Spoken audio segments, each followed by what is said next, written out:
how to remove payment method from Canva. Hello everyone, welcome back to our channel. In today's video, I'm going to show you how you can remove payment method from Canva.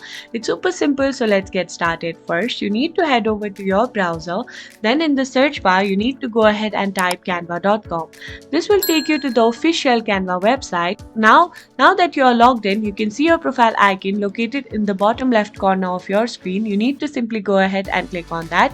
From here, you need to simply click on settings.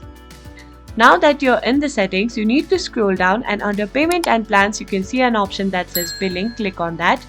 Now, if you have upgraded to Canva Pro, you need to simply go ahead and cancel the subscription. And once you have cancelled the subscription, here, I have not added any payment method, but if you had, it will be visible right here.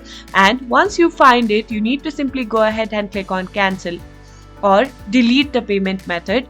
And once you do that, you now know how to remove payment method from your Canva account. If you find this video helpful, please give us a thumbs up, subscribe to our channel, and I'll see you in the next video.